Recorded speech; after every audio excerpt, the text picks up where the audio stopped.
Okay. We shall start. How's everybody feeling? We have one person feeling all right.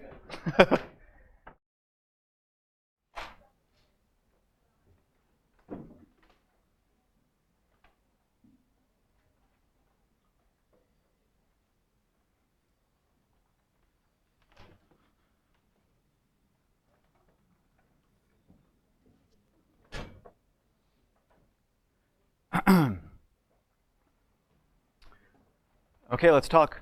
How are you guys doing? Thursday already?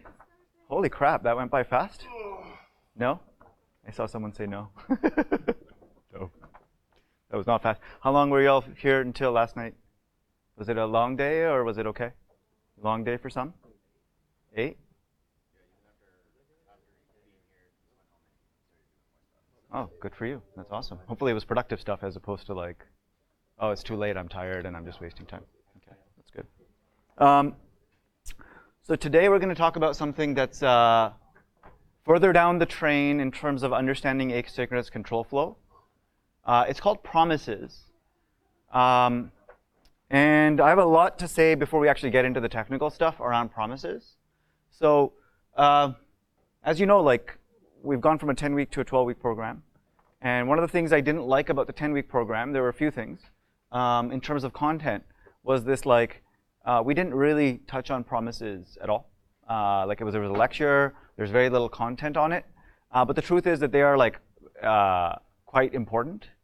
And by the end of the program, students kind of had to, like, through final projects, like, learn about promises. So, you know, it wasn't like it was a complete disaster, but I wasn't a fan of how we didn't really formally teach it. And so that's something that we're going to be doing differently in this program starting today. So you're going to be introduced to promises quite early. But more disclaimers before I get to Aiden, if that's okay. Generally speaking, in my opinion, this is a global kind of issue with something like promises that's a little bit more advanced. They are not properly introduced to new learners or developers. Even good educators struggle to introduce promises properly, if that's even a possibility. Probably scaring you all right now a little bit. They are actually hard to introduce properly for new people. In fact, I remember myself really struggling and being intimidated by them. And I was not a new dev at the time. I think I had done a few months or years of dev. I don't remember exactly. But I remember being intimidated by them and struggling to fully understand their value proposition. And it took me months. So why am I saying all that? Take a guess. Yeah. Yeah.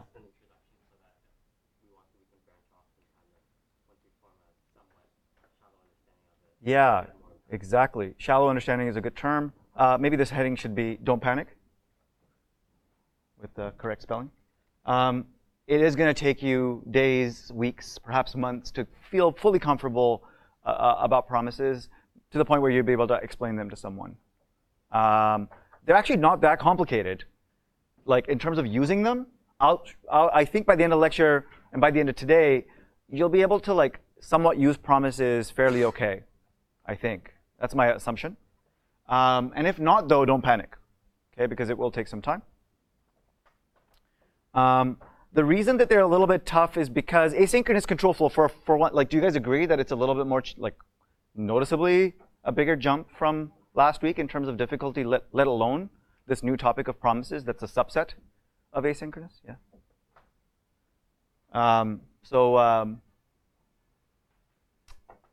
yeah, that's part of the nature, right? Like, just the async nature of Node especially, but just in general programming. Any kind of concurrency model, whether it's Node's kind of callback-based one or some other concurrency model that other languages have to run concurrent code, run code at the same time, is challenging. And to add promises and another construct on that makes things even more challenging, right? So I say all that, but to be honest, there's very little negative with promises once you understand them. The only negative is the learning curve. Once you actually feel comfortable with them, people, like, in the matrix of positives and negatives, there's very few negatives compared to callbacks. Okay. So if any. So there is a light at the end of the tunnel, which is I have to go through this pain of learning this thing, where I can already do async programming with callbacks. I'm going to have to learn this new thing, but there's a lot of value proposition. There's a lot of code that you'll come across, a lot of libraries that you'll use that will assume that you know promises. So another bad thing about the JavaScript ecosystem, in my opinion, is a lot of tutorials just assume you are really good with the fundamentals of Node. And a lot of people aren't, right? Especially the new learners here.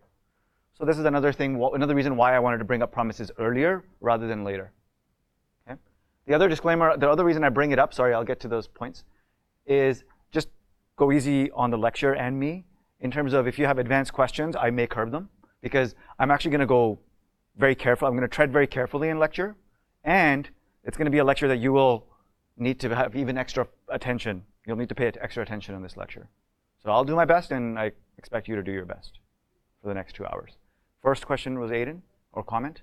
Yeah, it was more interested in getting context around why you've gone for the Lighthouse has gone from to something that previously was being taught kind of near the end of the course to so early on. And I think you touched on that a little bit. Yeah. But that's just something that I'm curious about. Obviously, there's help in reading libraries, but what was some of the other reasoning for bringing this in? Because it takes, so there's two major, that's a really good question. There's two major reasons. One is because it takes a while to learn. Why not introduce it earlier so that there's more opportunity to learn it in a formal way? Okay, that's a pretty big one. And two is because of the other thing I said, which you hinted on. The other reason to bring it in formally and bring it in earlier is because there's a lot of stuff out there that uses it. So that the sooner we get you at least somewhat comfortable with it, the more you'll be comfortable with what's in the wild and not want to rely on Compass teaching you everything. Because one of the things you'll notice as well about content and how we deliberately teach is weeks 1 and 2 are generally like you're fairly protected from the outside world. Yeah, there's like a few fun resources that we've added that are outside, but starting from like next week and onward, more and more gradually you'll be forced, against your desire probably, to use external resources that we don't even link, right? And Google a lot more and troubleshoot more.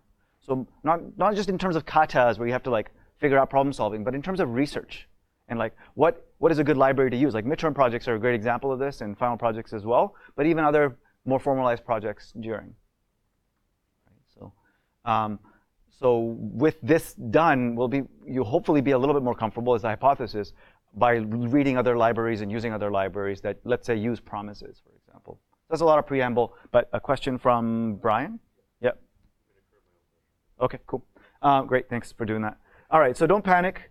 We're not going to jump straight to promises, and I'm going to show you an example. You know that's not my style. I'm going to show you the problem, and then I'm going to show you a solution that promises actually try to solve. Another reason why promises is hard to teach, they solve many problems. They don't solve one problem. So don't think that this is the problem that they solve. Okay? But it is a pretty big one. Okay, so what is that problem? One is sync async flow. What the hell is sync async flow? I just made up those words, kind of. Sync means synchronous. Asynchronous means, well, async means asynchronous, right? So you've already done a little bit of, like, we've hinted that this is a problem already. The very first time I think that you encountered this was the profile generator. Do you recall the profile generator?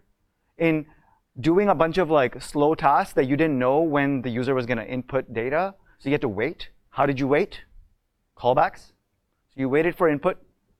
I'll bring the code up actually for it, because I see some blank faces. Did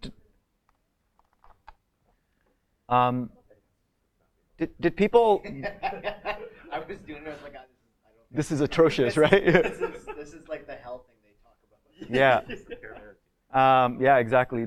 Is anybody not? I just want to know. I guess at the risk of making you feel ashamed, I will still ask the question: did anybody not complete this? And if so, that's okay. I will explain it. Okay. But it is something to go back to as well, maybe today, as a good dependency. I didn't think about saying that. So what this project was is basically to get you to experience kind of the pain of callbacks in a kind of a fun and quirky way, where you essentially had to implement a survey that would ask questions one by one in a synchronous way that were dependent on the previous, and then finally generate a fun little profile. what was the profile assignment? Yeah, right. They ask you like 7 questions, and you. And this is so trippy, but yeah. The user punches it in, and then you amalgamate it all Yeah. together. So let me just actually run that, just for people to recap really quickly. So how this would work is it's going to ask you a question. You're going to provide an answer, right? And then this is actually a student solution, by the way. I got lazy. So I won't tell you whose. I don't even know whose. I just grabbed one. But anyway, no guessing whose it is, okay? So yeah, it asks you a question, then it asks you another question. But as we carry out, we capture the answers, and then we finally console log a response. Let me just wrap the screen here so it looks. It's really hard to actually make it fit and all that, but there's a lot of like nesting going on where this particular call is inside of this call is inside of the one, so there's a staircase, an inverted staircase that's happening here. This is how it looks when you run it. It's asking me a question at a time, right?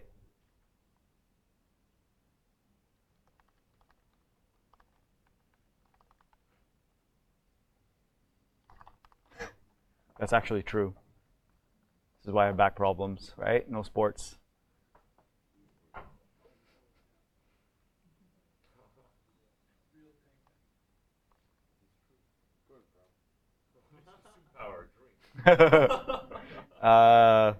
Alcohol. No, I'm kidding. Oh boy, I'm struggling with that one. I'm not going to answer that. Forget it. So then it kind of just generates a string with those variables inside of it, right?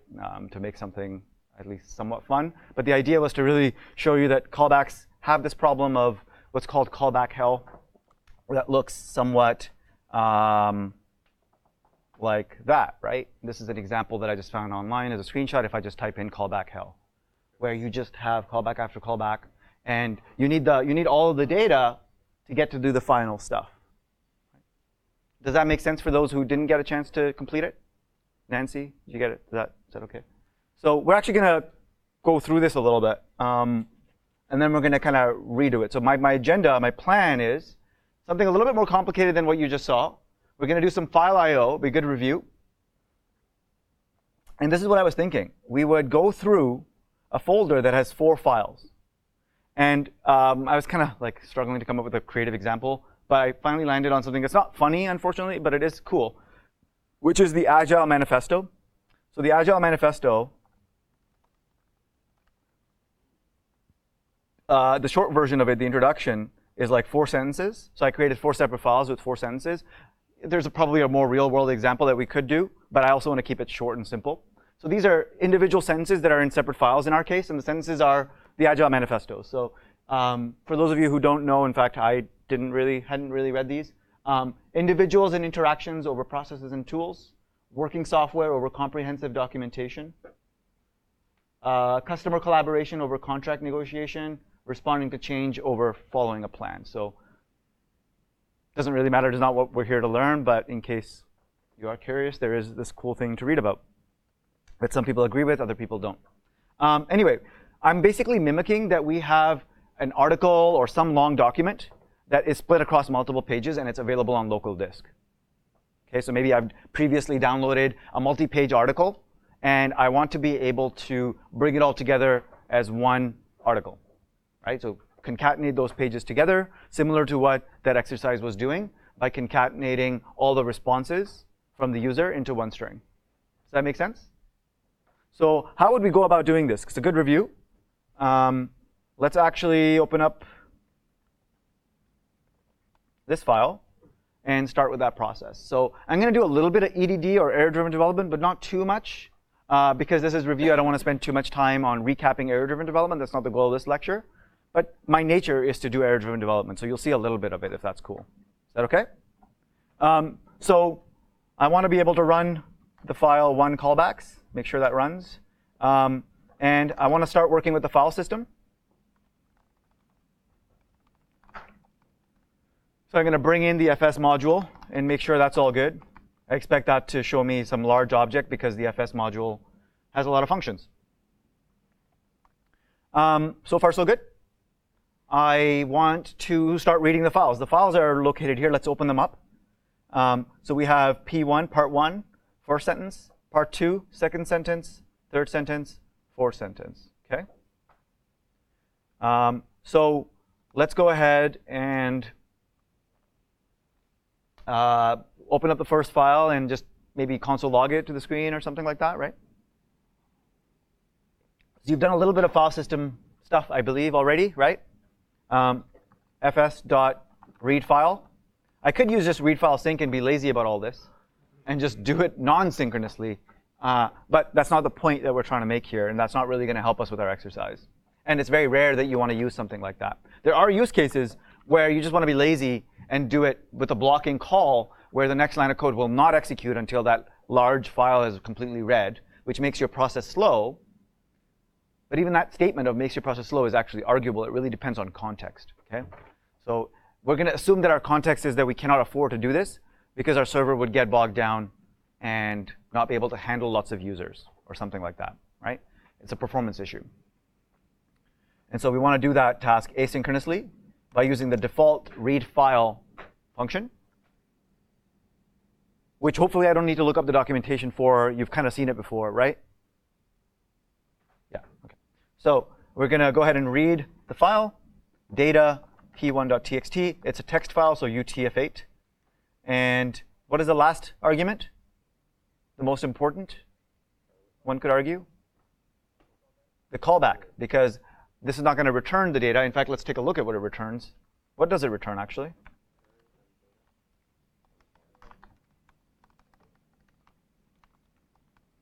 What is that going to output? I actually don't remember. Anybody remember? I think it might be undefined. Because this function is not supposed to return us the data from the file. The sync one is, but not this one. This is async. And so it might be undefined. Whoops. First of all, it needs the callback because it needs to call something. So we'll just give it a callback, but we won't do anything in that callback. And then let's just see what it returns. Yeah, it returns undefined because the data is actually being returned here, right? And if I say data here and then console log data, I might get further confused because I'm not going to see, I'm going to call it now this one. I'm not going to see the data here either. Do you recall why? Why am I getting null instead of data? James knows, but I'm going to wait to see more hands go up. Why am I not seeing the data when the callback's supposed to get the data? Not yet. I should see more hands go up. So one hand. You confident in your answer, hopefully, somewhat? 2, 3.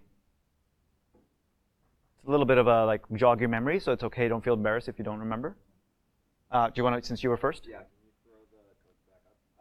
So in this scenario, the constant A is being processed at like the actual like deliverable, which is going to read the data file. It isn't like expected to run. It's expected to throw the run elsewhere. Yeah.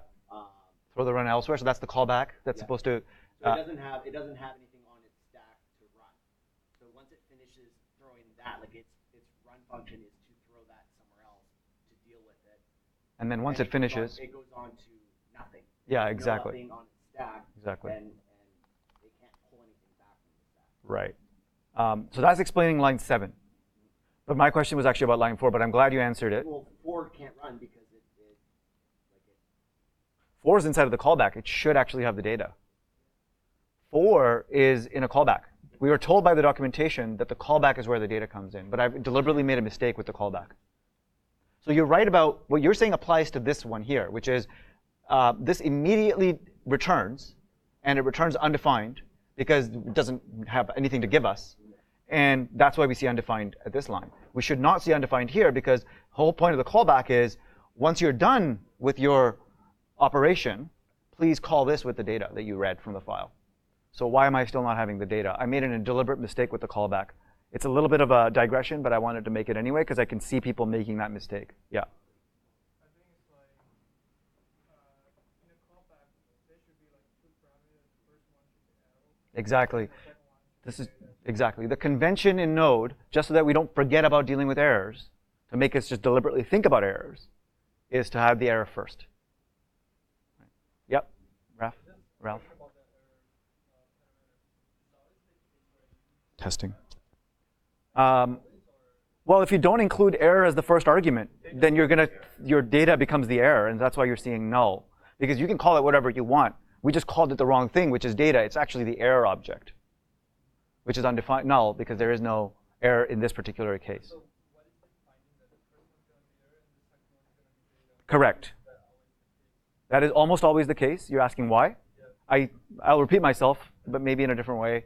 Because they want the developer to remember to handle the error. If they made it second, you could just do data, right? Instead of doing data error, you could just do this and just be lazy.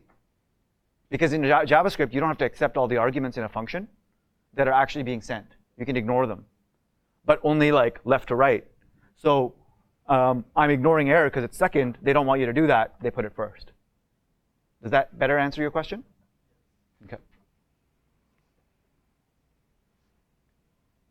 I know I said this lecture would be a heavy lecture about promises. We'll get there, but I want to make sure the foundation is there, right? So in this case, there is no error. And there is hopefully data, which is that one sentence in that file. String, right? Is that what we expect now? Given that I've said error data with file IO? We'll get rid of that, because we know that's undefined. So what I expect to see is error null, and then the first sentence, or the whole sentence, the whole contents of that file, which is the one sentence. Yeah?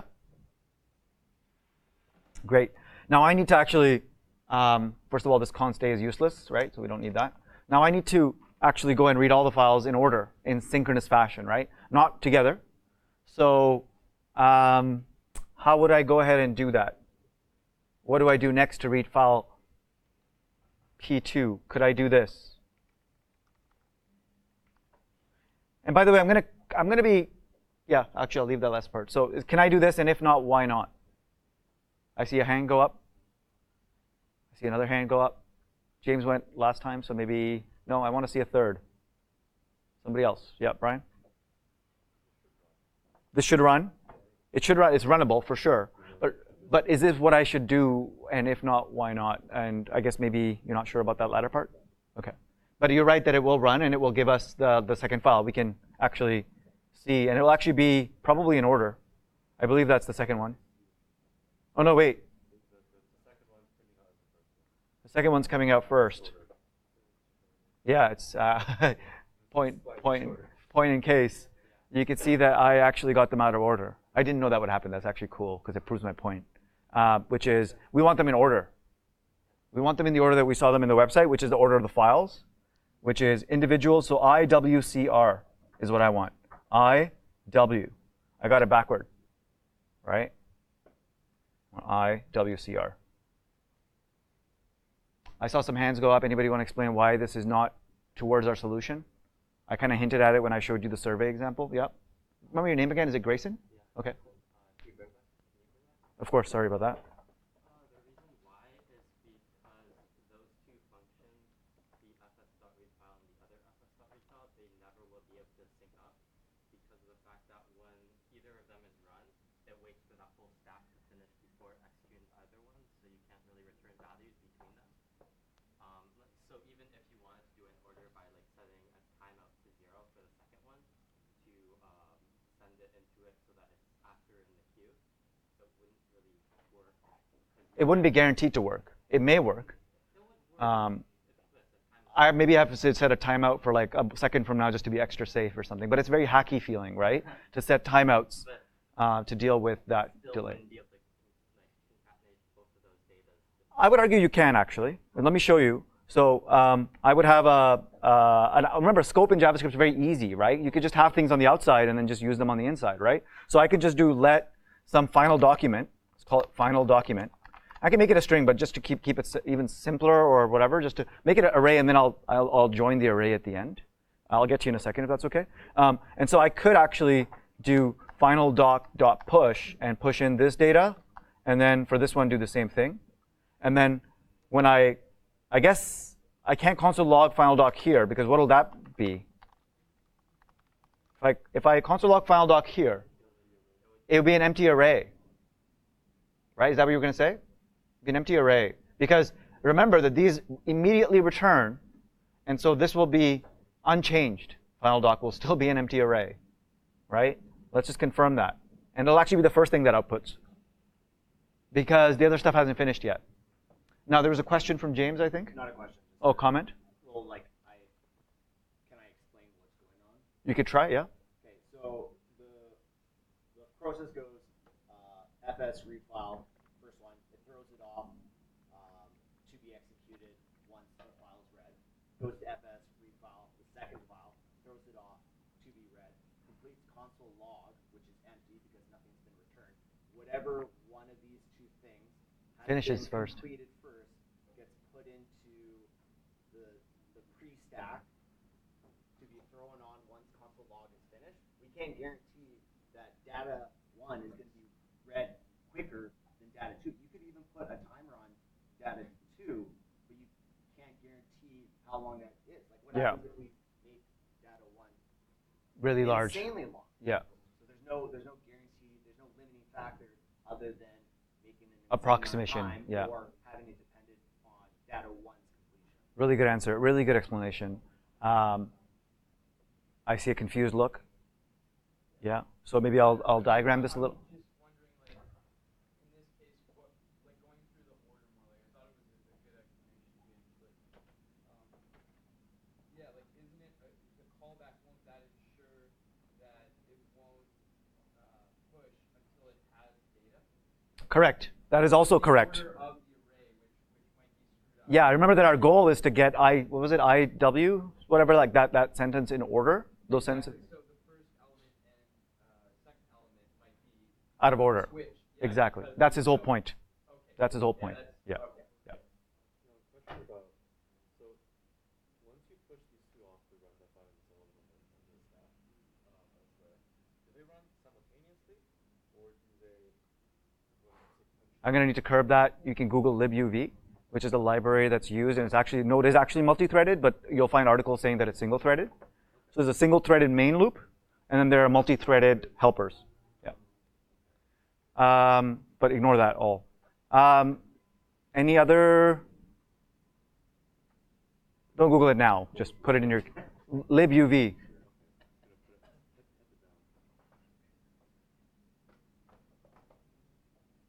Okay, so I think we're doing well with this, but we need to actually do it properly. We were doing well with understanding why this is not the solution. So what we need to actually do is read file 1, and then when that completes, read file 2, then when that completes, read file 3, and so on. And so we'll need to do the same thing that we saw with callback hell, or with the survey thing that I showed you earlier, which is to move this into here. Is that right? So go ahead and, we don't even really need these console logs, really, for this demonstration. Actually, we'll keep them. But yeah, we're going to push the data one by one. And once this first one is done, this is the first one that gets pushed, then we start reading the next file inside. It's nested inside. It's indented. It's important to be like that. Okay? And we'll have to do the same thing again, but let's just see how this looks. So how I expect this to run is I expect to see an empty array again, because we console log that as the very first thing. Then these background tasks will run and finish. And I expect to see, I guess errors I'll remove because we don't expect to see them right now. We'll come back to errors. I expect to see the first file and then the second file. And so just to remind myself, it's the I sentence first and then the W sentence. Individuals and interactions over process and tools, and then working software over comprehensive documentation. Let's take a look. Right? And that means that I'm putting it into the array in order. And just to confirm that, I will also console log final doc, which I expect to be an array of 2 items in order. Okay. And then, of course, the 2 others will need to be nested in a very similar way. So we'll get rid of this. We'll copy this and paste it in here and change this to P3.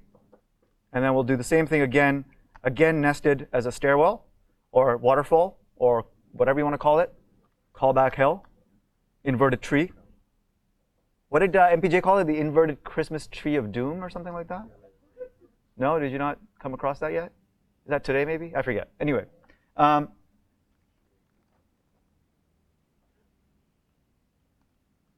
So now I expect to see, and I'll do a console log on the final data, final doc. I expect to see an array of 4 items in order, and also we're console logging them as we go. So we expect to see those sentences in order as well. IWCR, IWCR. I now have the final contents that I can output if I wanted to all at once. But I'm obviously doing a lot of debugging here with a lot of output anyway. Does this, so far as a control flow, is it starting to make sense? Or a good review? Right, Scott, you feeling good about this? You feeling okay? Yeah? Okay. It's 35 after. I think I'm going to start, instead of taking a break now, I'm going to start talking about how to implement this with promises, but we'll obviously get interrupted with the break. Is that okay? So we're going to do the same exercise in the second file. We're going to keep this file for notes and for context. We're going to open up another file called promises that's empty. We're going to start doing the same solution using a promise-based approach. Now, in order to use a file system with promises, we actually either have to convert the library into promises, which would take months of development. You need to kind of do a bunch of stuff, a lot of code. But the Node community has already done this. In fact, if we look at their documentation, let's bring it up. Node fs promises is what I would Google if I were you, if you were trying to figure this out, right? I want Node fs promises. And as it turns out, the Node.js org does have, in the latest version of Node, it does have a promises-based file system library. It does have one. OK, so let's go to that. fs.promises. That's a lot of red. Where'd it go? This is experimental, apparently. So you will see if you were to do this, I don't think there's any exercise. I know there's no exercise today that gets you to use fs with promises. You'll be doing HTTP with promises. That's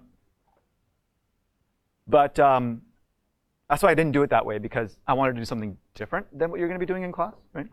And also more relatable to what you've done recently as well. I know you've done a little bit of HTTP already, but anyway, it's experimental, so we're going to see a warning. But how does it work? Well, we still have all those functions that we need. So we have read file, right? But read file does take in only 2 arguments. It takes in, or sorry, 1 argument, depending on how you look at it. It's a bit confusing. Ultimately, we don't the documentation is a bit confusing to read. I don't really like the format. But essentially, we'll need to give it the path to the file, as well as the encoding, right? Those same 2 things that we needed to give before. So we needed to give the file path and the encoding. It's a text file. We have to also give it a callback, but since we're using promises, we don't have to give a callback. Let's take a look and work. Let's work on this as though we're learning promises for the first time, because we are. But I'll do it like, I'll pretend like I'm learning promises for the first time to the best of my ability, OK? Just to kind of put you in that mindset. OK, so I'm told that there's library. I can go ahead and use it. It's still fs, but I got to do .promises, I believe. Let's just make sure that works, and that I get back something not undefined or an error. I should get back an object or something with a lot of functions in it, just like before. Sweet. And it should have read file in it. Great. And so we will do fs.readFile again, data p1.txt, and utf-8. And I'm told there is no 3rd argument, so I'm not going to pass it. But I'm told that it's supposed to give me back a promise, and I don't know what that is. So what am I going to do? I'm just going to make sure, yeah, take a look. I'm not going to learn a lot from logging it, but at least I'll feel somewhat in control. Yeah? And also, I'll know that it's not an error or something bizarre like that. This is how I want you to operate in life, right? In life, not just in software. I've just made it a rule now. Cool. So let's. What do I expect to see? Well, I don't really know, but it should be some kind of an object. Maybe it'll use the word promise somewhere in its definition. And I won't recognize much of it because I'm learning promises for the first time. So I also see a warning from Node. We can ignore that. The warning is like, hey, don't use this. But we're using it for purposes of learning and teaching, so that's OK. But what we're actually getting is some kind of a object. We see that with the curly brackets, and it actually has a type, which is promise. And then it has this thing called pending in it. It's like, OK, sure. So we'll need to figure that out. Now, if I look at documentation, pretend, I'm told that the way a promise works is you still have to use callbacks. You can't escape them. Oh, you can, but not with promises. And so what I'm going to need to do is I'm going to need to attach a callback. Because this is not a synchronous task, it's not going to block. So the task is running, but I need to be able to catch that it's finished, right? So I'm going to do, when the promise is finished, then please execute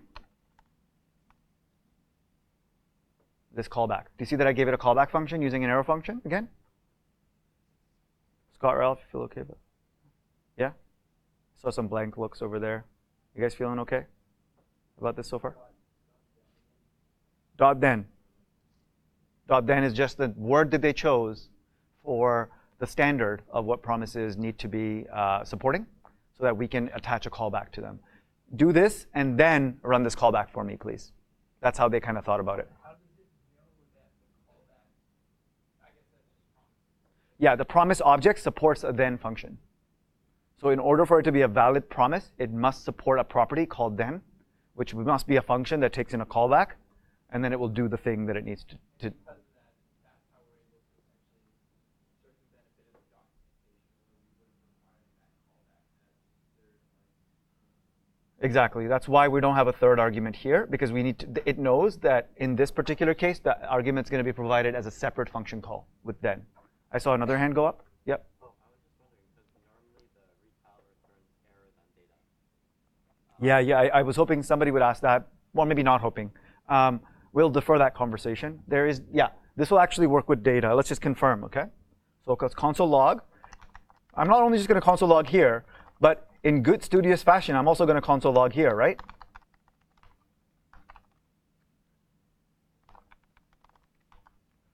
Because I want to make sure that this is asynchronous. And I expect the after then to execute before or after? Before. Because again, just like before, it will run this before running this, because this takes time. It takes time to read the file. So I expect this to execute right away. So I expect after dot then, and then I expect the data, which is whatever that sentence was. I should know it by now. Individuals and interactions over processes and tools. OK, I got a warning in there. Ignore that. Sorry. But yeah, I got the after then, and then I got the individuals and interactions. So it looks like without the error object, I can actually get the data. It's pretty cool. I'll talk about errors near the end of the lecture if that's OK. I just want to get through the happy path, and then we'll talk about errors. Is that OK? Yeah. But as you can see, I don't need to provide the error. There's an open question about like a WTF. How do I deal with errors now, right?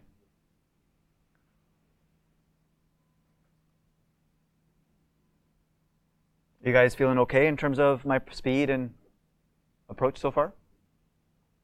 Yeah? OK. Yeah, it is weird syntax. Yeah, this is only the tip of the iceberg of the weirdness that we're going to get to. Yeah, OK. So what do I do next? I want to read the second file. So what I'm going to do, because I'm learning this for the first time, is I'm going to do this. I'm going to say, OK. Yeah, I could write another promise right here. I don't even need to assign it to a variable because it gives me back the object, right? I don't need to assign it to a variable because I can just say, just like over here, I don't really need to assign it to a variable. I can just do a dot then data. Because I need to go in sync, so I'm still dealing with callbacks. I still got to have this, right? And then I got to read file again. So this is going to be P2. Then I'm going to go P3.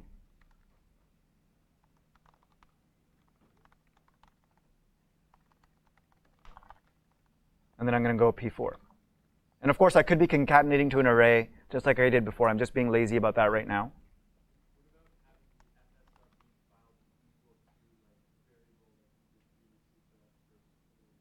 Yeah, you could do that. Just to make things a little bit shorter, you could assign this particular function to a variable so that you just have to say like rf or read file or something like that. Yeah. Yeah, exactly. Oh boy. This should work.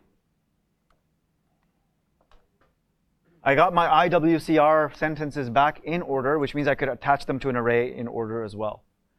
Great, right? Not at all better. I'd say worse. Yeah, could be better. This didn't solve my problem at all. I did it wrong intentionally with promises. So this is a point to just say, yeah, you could use promises just like you could use callbacks and use them wrong. And it's important to see that that's also possible with promises because they are powerful enough to be doing them the old school way, right? But we're going to, of course, after the break, look at how to use them properly. So let's take a 10-minute, just like the other cohort just did, and we'll re-adjourn at 55 after. So try to be here for 54 after. Thanks.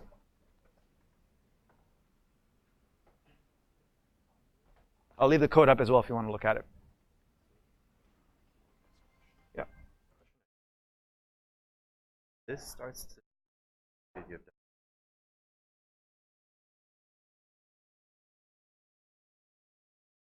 because if like a one doesn't yes. So yes, you're right. Deadlocks that's not really a deadlock because you usually have timeouts. Deadlocks happen when you have two things dependent on each other trying to simultaneously and both locking each other. Okay. So I don't know if maybe deadlocks, but race conditions definitely. Yeah. Because that in itself is a race. One finished. Yeah, the first example where we did it together. When we did it wrong. We didn't use. No, but yeah, we had a race condition problem, which is why we had to do it this way. Yeah, exactly. Yeah. Because we had done it all on the left, and that was causing a race condition issue. Exactly. Yeah. Okay, cool. That was the question I curbed because I was wondering. Yeah, I didn't want to use the word race condition because it'll just another term. People are like, what's that? Right? Yeah. I had a question about like the promises. If you can bring back the code. Yeah, of course. The other one. It was like so it was like say if it was just like the p dot then for the first one, is that being how is that executed like stack wise? Because promise is being passed on asynchronously, right? Is this then also passed on asynchronously? Yeah. The actual background jobs is exactly the same. We just have a different interface, but the actual underlying architecture is the same. Same as the callback. Yeah. Okay. It's still putting it's off to a stack for worker threads to work on, and then when that's done, it will bring it back to the main so then thread. It has to. So then essentially this is passing callback still. The dot then is still passing in the callback. Like the function into it, like because like what I'm wondering is like if we go up, like you have the fs.read file, and so it sends that off then, and then like after that, like how does it know that this follow it? Okay, so let's look at what we do. I'm actually going to do it after the break, but I'll practice it with you. So we call this, it returns an object. Okay, so we don't have undefined anymore, which is nice. Which means we don't have undefined. That means we can call functions on it synchronously, right? So we call a function on it that then takes in and registers a callback. So all we've really done is say, break this callback thing into two steps. Yeah. Do it here without the callback, and then attach the callback right after. So it's literally the same thing. Yeah, that's what I was wondering because like so because it does this, and then it just like any other asynchronous function, it'll go to the const.log. Yeah. So while it's still waiting for that. Yeah. And then it'll still go to the p.then while it's waiting for that. Correct. And it's gonna still interpret that. Like it's gonna see the p.then. Is it just gonna it can't just remain on stack? The promise and the task are two different things. The promise is just an object that represents the task. Oh, okay. So it's just like an object, and so it's just calling the object. Yeah, we're just calling the object. So then there's the deferred task, which is happening separately. The p.then is then in the heap, not on the current stack. Correct. Oh, okay. Yeah. Because it's just in memory. It's not one. It's not an actual. Actually, I'm not sure about that answer. It's in the stack. It's the next thing that's executing, so it's in the stack. But like, how can it be on the stack if? Because the way Node, your mental model of how Node is actually processing synchronous versus asynchronous tasks is a little bit inaccurate, I think. Just like the console log statement that follows, where does this get put? It's Right after this, or even in the previous file. In the previous file where I have this, right? Yeah. Where does this go? This goes into the stack. That goes into the stack, but and then when it's done with this particular thing, then it starts doing the async stuff. Yeah, and so same thing here. That's in the queue, right? Same thing here. That's in the queue before it gets passed in the event loop. Yeah. But like for the p.then, that means that this is still red. This is still red, while this is still undefined. It's not undefined. It's an object, right? But while this is being processed, no, this object comes back right away. But then like this is synchronous. Wait, not the normal. Yeah. So this not the same. What they decided was instead of returning undefined, let's just return an object. That's synchronous. Okay. Let's create an object, return it. Okay. Maybe I should have explained it that way. Right? Like I could create a function that returns undefined, or I can create a function that returns an object. The object just happens to represent the promise of something. Okay. So And actually what I'll do is I realize I may have jumped the gun. I'm going to actually, after the break, first open up the very confusing but still somewhat relevant documentation on promises to at least read the first few sentences so people go, what's the whole goal here? Or like not the whole goal, but like, yeah, what is it trying to do and how is it trying to do it? And I don't think that'll clarify your mental model. Like I think you need to look at kind of how, I can't do it in the next 2 minutes, but like look at kind of how Nodes manages. You don't have to do this, by the way. This already you're going faster. But if you really wanted to, you could look at the whole event loop concurrency model again. Because I think where your confusion is thinking that this is returned immediately. Yeah, that's. And then I can attach the callback immediately. No, this is not undefined. This is an object. For confusion, this read file is not the same file that you've been. Yeah, it's a different read file. This is not the same. Oh. It's coming from this other is library. Oh, promises okay. library. Oh, that's what I didn't realize that was your Okay, confusion. yeah, that makes sense. Like I'm pretty sure this is. Yeah, yeah. Oh, I should clarify that as well then. So then This call is synchronous. The object return is so it synchronous. throws back. Okay. Yeah. We're arguing about whether or not it's synchronous. Yeah. Yeah.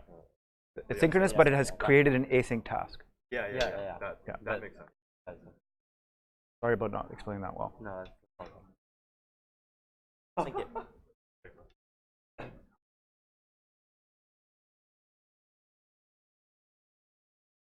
Whoa.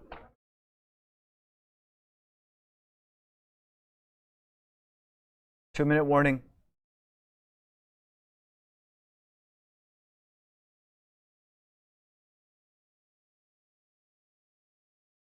James, is this going all right for you so far, or does a good litmus test for myself?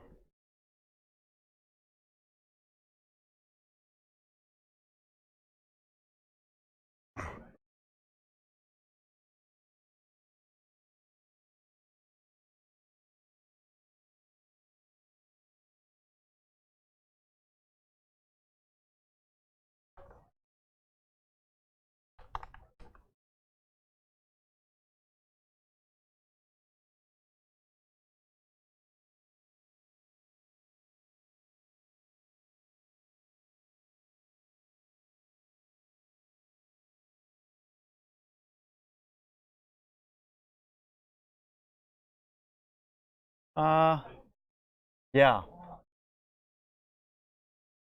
Yeah, you're right.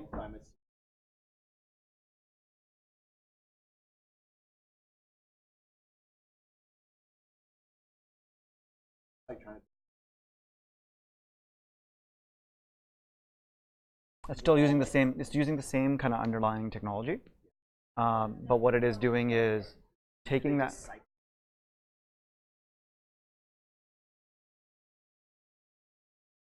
Or is that like just so far beyond I don't even worry about it? There's that part to it, but the interface is what's changed, not the underlying implementation. And objects is another like level of promises is another level of objects to help us manage asynchronous tasks. if we look at the MDN definition, which we'll do right after the break, the first line, it's a little cryptic. It's, first of all, it's an object, right? Promise object represents the eventual completion or failure of like reading a file and its resulting value. So it's just like callback. That's what callbacks are about. They represent an eventual completion or failure of an asynchronous task, right? Like we were trying to read a file. Did it complete or not? Callback will know.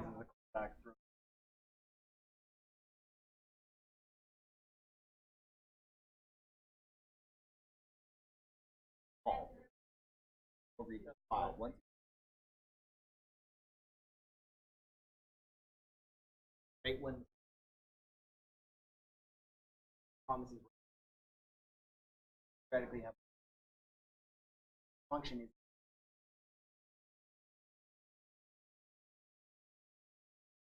finally that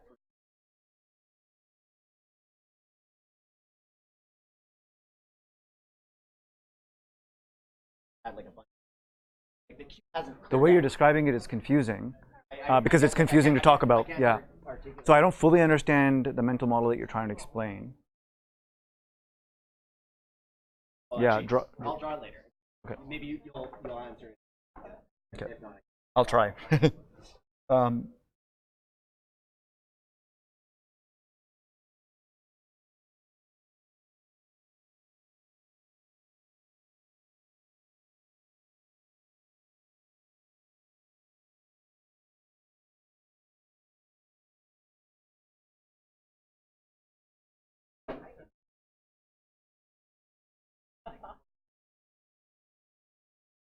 Do we need the snake game running? I guess some people are maybe working on it.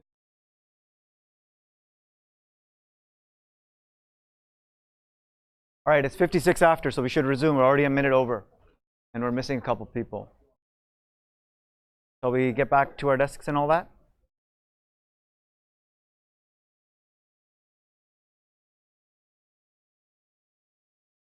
you're not supposed to watch it here. Watch that.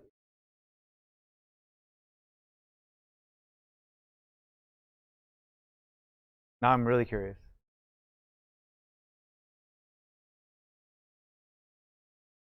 I seen at the beginning.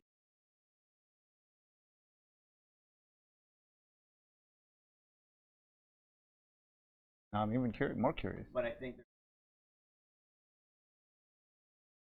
I want to see it. it's in Okay.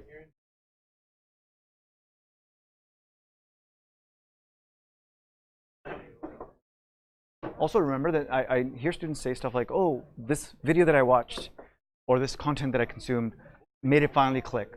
So if I had this before, it would have made things easier. But in an alternate universe, if that was up front, that wouldn't, you still need to go through a lot of that, like, this just helps you make a bunch of things click, but it doesn't mean that it would have done that right off the bat as the first video. It's solidified. It's a matter of the repetition and using different content to explain things differently, not that that video is necessarily superior to another video, right? You need multiple superior videos to get, or whatever the content is, to get you to finally, and some practice in the middle to actually solidify. I had a false construct of model that I had JavaScript, or it wasn't a false construct. It lacked. Incomplete. There's always going to be incompleteness. It has to be incomplete though. I didn't know the limitation of JavaScript code and whatever I'm trying to. Right. Okay. But I'll watch it and check. Why do we? Yeah. But we haven't even gotten the callback help part yet. But yeah, maybe you already. No, that was on the quiz.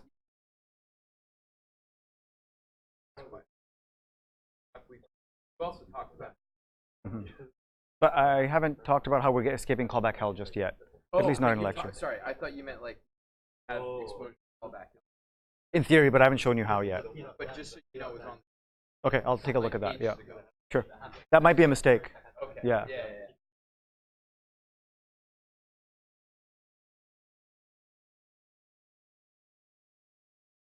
Shall we resume? Okay, we're a bit over time, but we have enough time to go over the stuff that we're going, so I'm not feeling too worried. Shall we resume? Okay, great. So I actually, before I continue, want to take a step back and take a look at how technical documentation from MDN tries to define promises. It won't be painless, but let's take a look at the first sentence. Yeah, sure.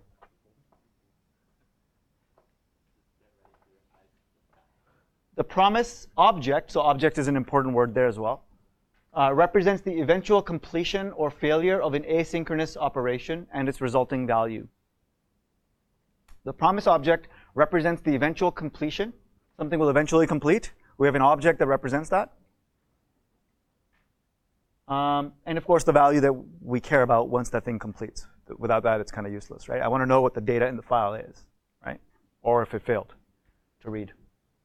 How is that different from callbacks? It's not really, because how I would read callbacks is callbacks represent the eventual completion of an asynchronous operation and its resulting value. So callbacks are very similar.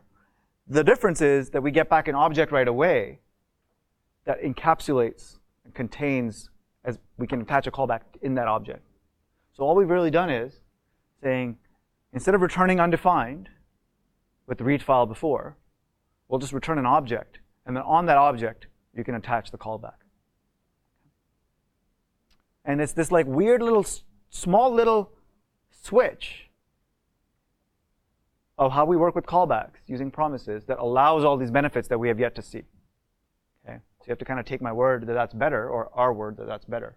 Another, then they go into like a demo of promises, which is just like, this is not how I would introduce promises to a new learner or somebody new to promises, which is like, the stuff is optional in my lecture. I'm not even going to cover this, which is how to create a promise. It'll be in the content for today, but it's not, I don't care if you're comfortable with that or not by the end of today.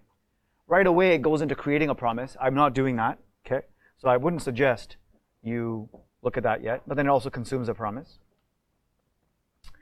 And then there's this other sentence that I like, which is here. The whole thing here is that it lets asynchronous methods return values like synchronous methods. So our read file actually returned something. It returned an object, a promise object. It still can't immediately return the final value. So instead of returning the final value, the read file returns a promise to supply the value. So the way promise is often taught, or the analogy that's used, is the promise of something, like the promise of some kind of, I'll fulfill this promise later. The analogy that MPJ uses in his video is the promise of a loan, like a financial instrument, like a loan. So you go to the bank, they don't actually give you the money right there, right?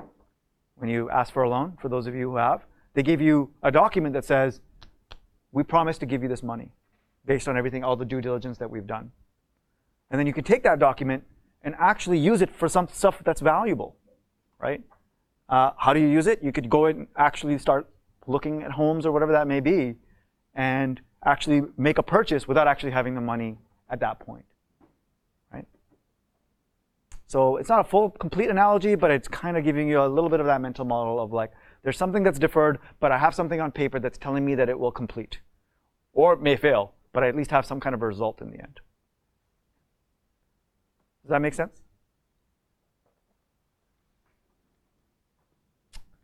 How I use the promise here is inaccurate because not inaccurate, but unideal. It works.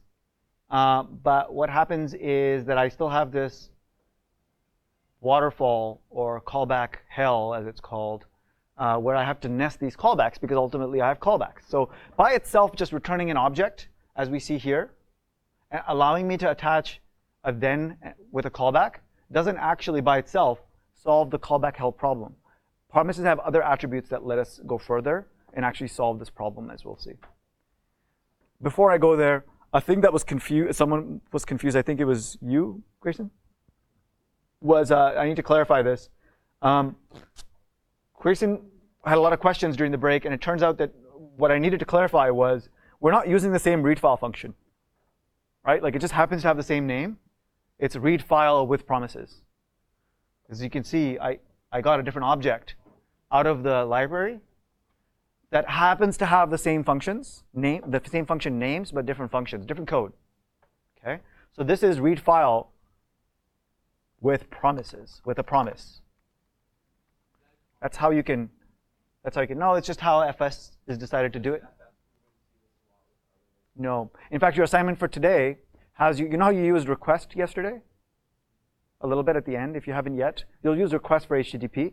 There's another library, many other libraries, and request has one called request promises native that you'll be using for the promises version. So a completely different NPM module, NPM package. Okay.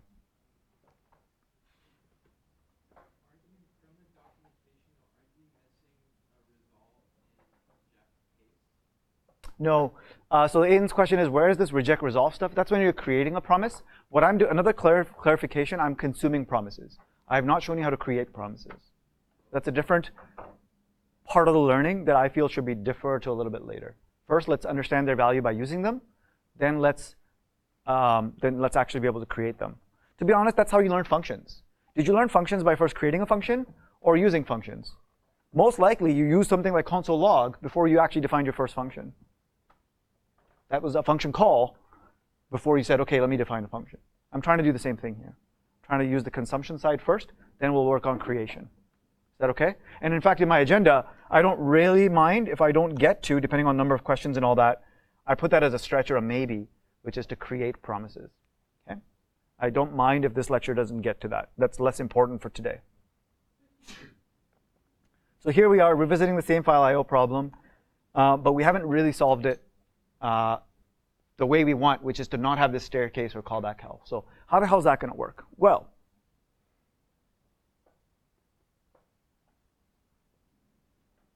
we have every time in the callback, we have to call the next thing, right? We kind of have to do it that way. Within a callback, we have to call the next thing. Because we have to deal with callbacks. You can't not deal with callbacks with promises. Promises work with callbacks. So we feel kind of stuck here, right? Like I have promises, yes, but I have callbacks, and I have asynchronous code with synchronous kind of, I want to do one thing at a time in order. So if this feels like a dead end. But as it turns out, promises have another property that we haven't yet learned about. Okay, once we learn that, hopefully this will start to make a little bit more sense. It's a little bit confusing, so bear with me. What happens, I'm actually going to step away from this for a second and just clean it up a little bit. I'll just move that into a separate document and bring it back later. So here we have just the first file being read. And the first line of, the first sentence is visible. Another interesting property of promises is that I just called the function on promises, right? .then. What happens if I call it again? That's a question that I should have. Because I can call functions multiple times, right? Like console log, I can call it as many times as I want. What happens if I do, let me just reformat this a little bit. There's P, which is really my first read. So we'll just even get rid of that. Here's my first read. And just for sake of readability, I'm nesting underneath, OK? Because there's no semicolon on that line. OK? So I'm not finished with this yet. The result of this is a promise object, as we know. And then I'm calling .then. So this is behaving exactly like before. And I should get the exact same, whoops. Maybe not. Yeah, P is undefined. So I should get the exact same result now, because all I've done is taken that P, and it's not in a variable anymore. I've just said, take that object and immediately call .then on it. Okay? I don't care about putting it in a variable. Do you see that? And that's why it's nested, because I'm calling it on the return value. You could do this, and JavaScript doesn't care, but we care because it's easier to read. Okay. What happens if I call .then again on the result? No, actually, let me explain this a different way. So here's my p.then, right?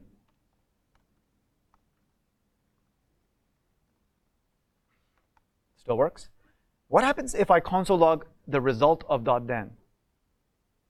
We know that P is a promise. What is the result that comes out of .then is the first question. So I have to console log this entire thing, right? Agreed?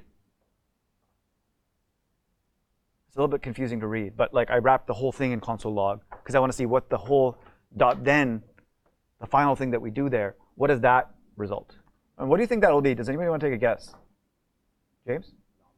An object. That is correct. What type of object? Brian? A promise object. So as it turns out, we get back a promise from the .then as well. So another attribute that we've just learned about is that not only will the first call give us a promise, but any subsequent then call will give us the same promise again.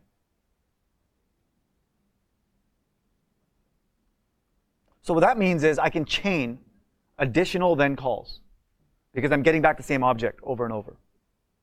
Okay? So let's get rid of that console log because we've seen what we needed to see there.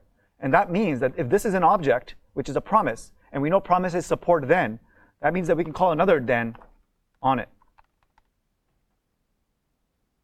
Okay, so let's try that, see what that looks like. Here's my then with the callback, yet again, and it's being attached to the same promise. Okay, it's just that the promise came back from here.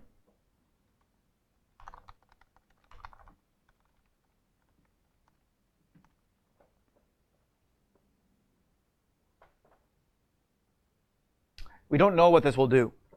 We know that it will, promises seem to execute what's in the then at some point. So I'm learning promises for this first time, right? So I guess this will run, I'm not really sure. And I don't know what the hell data will be. I actually don't have a hypothesis. I could guess, but I don't. I mean, I do, but I'm going to pretend I don't, okay? I'm going to run this, and I'm going to learn a little bit about what happens. What's the second data? Can you see the screen? Nancy, what's the second data? Undefined. Undefined. Okay, well, that's not really useful. I wonder what happens if from the first one I return something.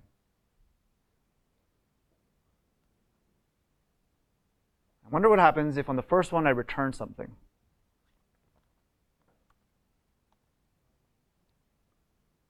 Huh. That's an interesting attribute of promises. And I think we're starting to get somewhere in terms of whoever invented this was thinking about solving the problem. Of course, we're taking it a different approach. But they're like, what you can do is you can chain .then callbacks, and they'll actually funnel information into each other in order. So let's attach another .then. Whoops, that was the wrong. Whoops.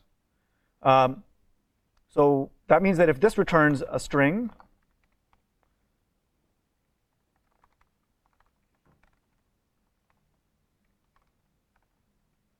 and I just console log, I always miss that open parenthesis, console log data on this one.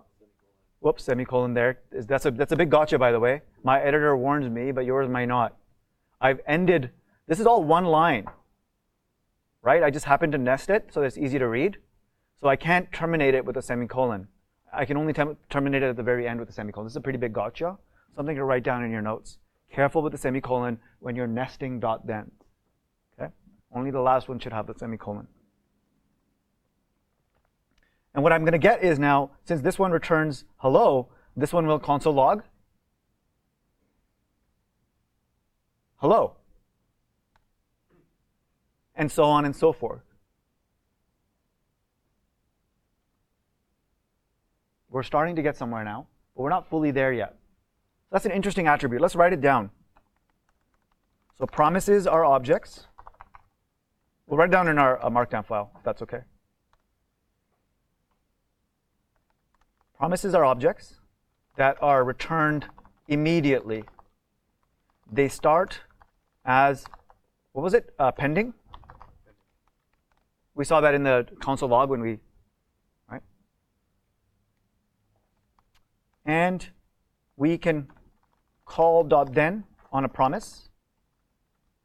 .then also returns the same promise.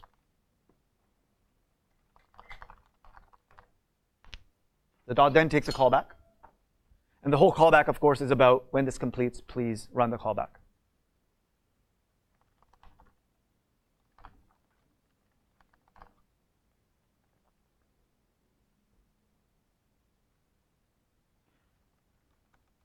Whatever our .then callback returns can be fed into a subsequent .then callback. So we can chain data through or filter data through multiple .thens, which is kind of confusing, I know. This part is a little bit of a mind, what? There's a little bit more to it than that. Yeah. Did you want to?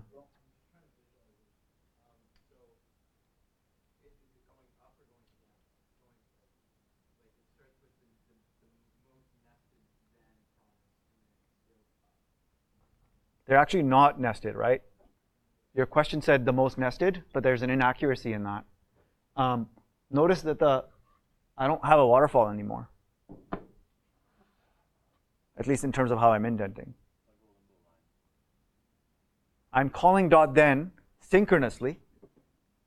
It returns immediately, right? That's another attribute of .then we should write down. Let me write that down. .then returns immediately as well.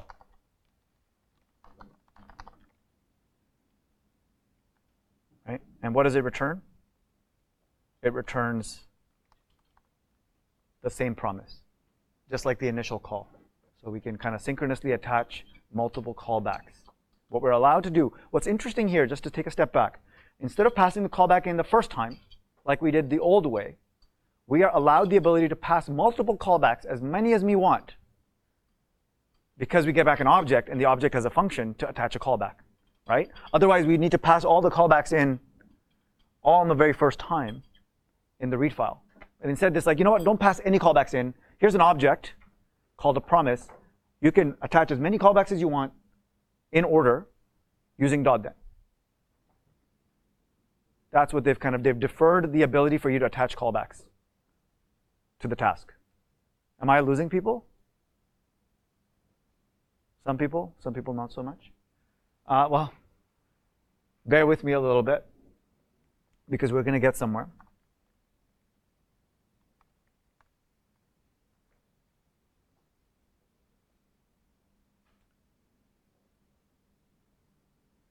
I want to keep the code up a little bit, and I want us to go a little bit slower on this stuff instead of just constantly talking. So I'm deliberately pausing a little bit. Should we do a little bit of a recap of what's happened so far? Yeah, seems like yes. Yeah, that's a good idea. Okay, let's do that. Really good idea. Oh, I just stepped on the cable. That's okay. Eraser over there. Perfect. No, not over there.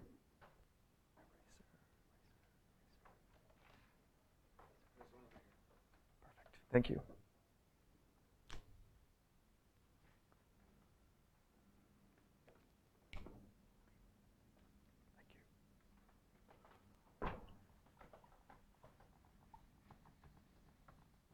Keep looking at that code while I'm doing this. I'm not sure if you multitask. So in theory, would you declare all the P, Q, X, whatever as what else you'd be reading, or could you? I mean, and then just in the return Q, which would be the next FS. Don't try to go faster than the solution. Yeah, it's just going to confuse everybody and yourself a little bit, I think. Thanks for the eraser. Yeah, we'll get there slowly. That's what I'm trying to intentionally do.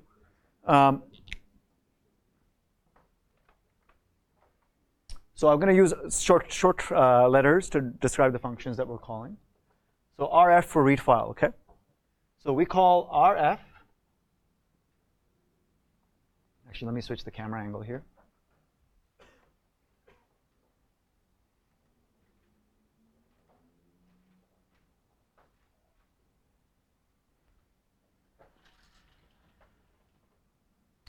We call RF here, okay?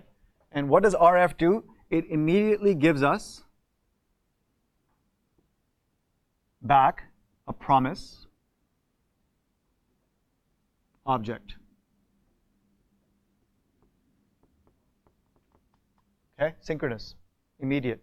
Meanwhile, it's going to need to start reading the file, so it's put a task to read the file in the queue, okay? Just like callbacks, same as before. But we're like, okay, well, when this finishes, I still haven't given you a callback. All I've given you is the name of the file. So I need to give you a callback to let me know when it's done and let me know what the data is. So what we then do is we take this promise and we say dot immediately synchronously it could be a few lines later, but we tend to do it right after. I call .then on it, and I give it my callback function. I'll just say fn. Right? And that is, just like with read file, the old one, that is a function, right? So I'll just leave it as that, fn. And then this task, when it finishes, the promise now has this function inside. So by the way, I guess what I'll do is I'll also describe what the promise is doing internally. So internally, what the promise is doing is it's like, okay, I have the task itself, right? Somewhere in here that I kind of know is going to execute. When that task is complete, I need to like execute a callback function, just like before. And so we need to give it the callback function. It doesn't have one. So what this .then does is it puts in an array, because you can attach multiple callbacks, therefore it must be in an array. You can attach the first function. So that function is now there in the object because we've called .then on the object and given it the function, right? So this function as a value is now added to this array internally in a promise. Now we can do a .then again right after. Because thens return the same object back, just for convenience, we don't have to say p.then. We can just do .then. It's just a convenience thing, so that I don't have to say p every time. Okay? Hands have gone up, so I'll pause. Yep, you first. I was just wondering, so then theoretically we could return the object itself, the promise itself, with the function inside of it? Yeah, we're going to get there. Yeah, that's where we're going. Yeah, I think what you said is where we're going. But if not, then you let me know. Yep.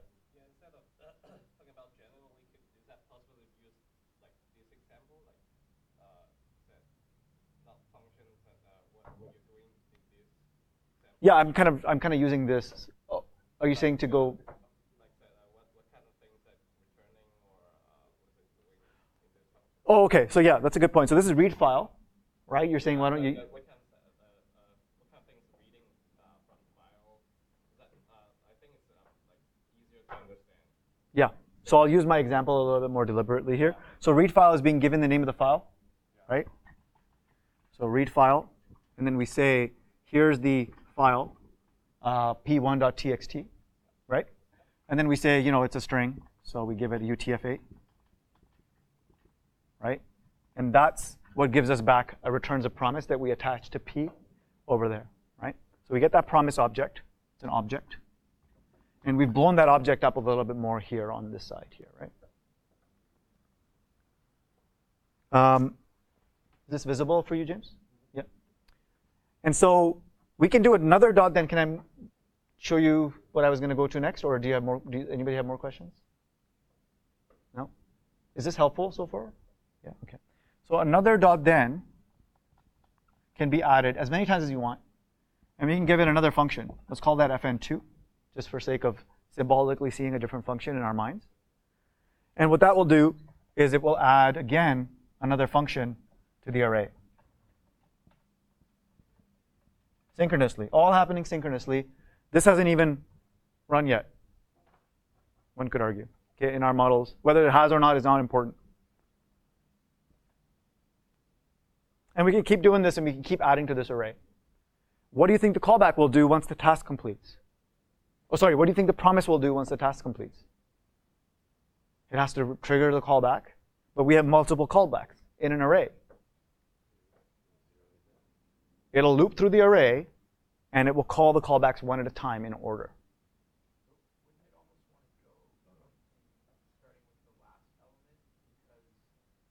No.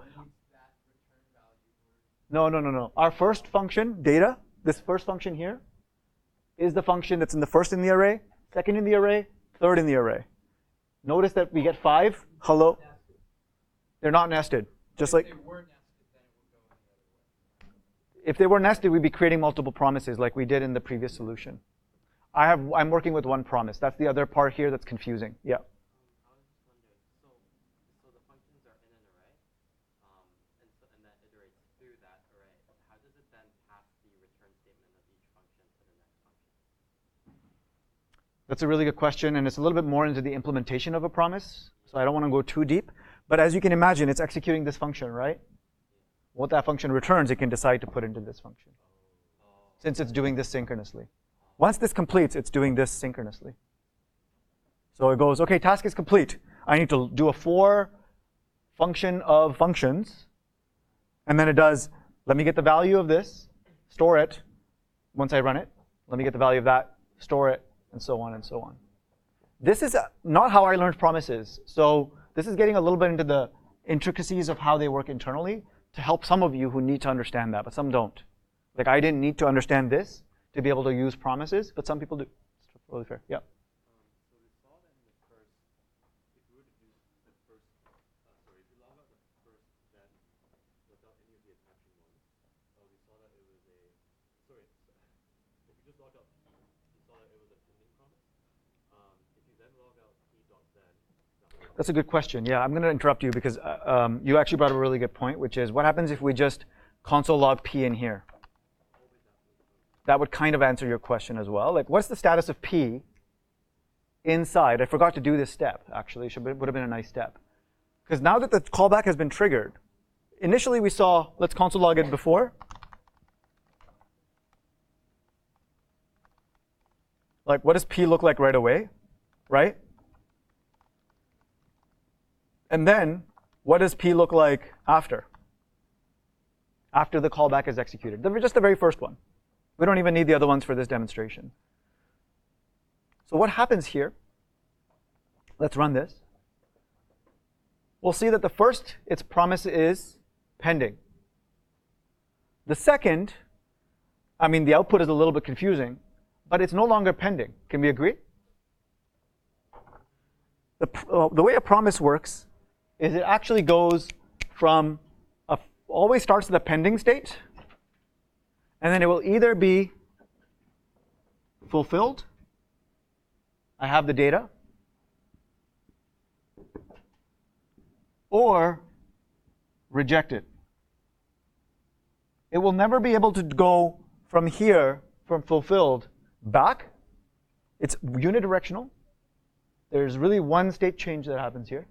It goes from this state of pending to the state of fulfilled. I got the file you wanted, or the file doesn't exist, or the file's broken, something, right? And there's no way to go. There's no reason to go from here to there or any other way, right? You've asked me to do something.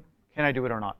And here's the result. Just like if I ask somebody right now to go get me a coffee from the kitchen while I'm teaching, that would be an asynchronous task. You would say, sure, I'll do that. That's my promise. Okay? That will be pending until you come back, at which point you either had coffee in your hand or the machine's just not working. Right? Though that is probably a better analogy, in my opinion, than a bank loan. Yeah? Like when you console log the promise, it said that it was pending. So when you go inside the promise, it can be either fulfilled or rejected. That's kind of like error, right? Like if it's rejected, it means there's a Yeah, we haven't talked about what rejected looks like, but yes, that is the error handling piece. go outside and you look at outside, then it's pending again. Like kind of scope. No, it's not. It's not pending while it's rejected. It's only one of those things. So maybe I didn't understand your question. Once you're out of the promise, But has the task finished or not? Because once the task is finished is when the promise state changes. Once this finishes, so it queues up the task. At this point, it's pending. So in here, this is pending. Right? There's literally a string in here that says pending. Right? And then once this task is finished, this is updated based on if it was successful or not. finish it as in run through all the functions, all the No, once the task is finished. When the task is finished, then it's updated to finished or fulfilled, and then it goes through and executes each of these. Right? So when you're asking, hey, what's the state? When I'm looking at the state here at the end of the file, the task hasn't finished running, so it's fulfilling. It's still pending. But the only way I know the task, the only way for me to know that the task is finished is that the first callback is executed. And that's if I look at it in there, it's no longer pending, it's fulfilled. I think I can answer his question with the question line. So Okay. the constant PFS creates an object with the key value pair being that. So if you go back to what you console log, would the key value pair be the string and the string again, like equivalency? Because when you console log the object, Yeah, here it's saying pending, right? no, but after it's completed, when you got the string. When you got it here? Yeah. Yeah, in this case, the state of the promise is fulfilled. Yeah, because it's an object, it needs a key value, right? Or does It has multiple keys and values, yeah. Yeah. A promise has multiple keys and values, So yeah. is the what's the key value pair for like when you console log that and it came out with the string? Let's pretend that promises have a state. Yeah. So here, the state is But it doesn't pending. It doesn't display the state in the sense of like the key value pair when you No, it's just the output is a little bit, yeah. The output is just kind of weird, but But and then to answer your question, I think it's what you're getting confused is that we're declaring a variable which is the constant p. Once that variable is resolved, the actual value of it, which is the pending or completed or failed, gets updated. So you can console log that because it's been updated. yeah, but we don't typically look at the actual state. We know that we can infer the state for the fact that the callback is executed. No, I know Yeah. we don't. Yeah. But like in the state with the things before when we were doing like the callbacks, it was undefined because it wasn't updated. So it's like the same scenario where the pending is the essential undefined. Yeah, the pending is the essential, yeah, exactly, yeah. If that's the parallel that you want to draw, it might confuse other people though. But that parallel, if that works in your head, then that's good. Yeah. Other questions before we move on? Move on as in go further into this. Okay. So where were we? We have a single dot then, and what we want to just take a look at is that the state changes.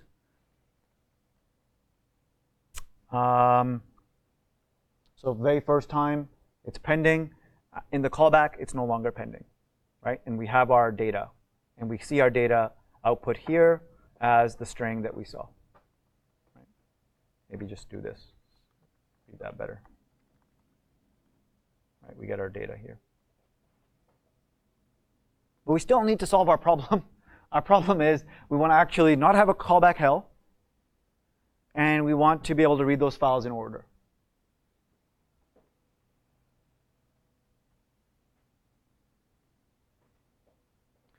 But we did learn about a new thing with promises, which is that if we return something in the first callback, if this returns 5, then this one gets 5 as the input.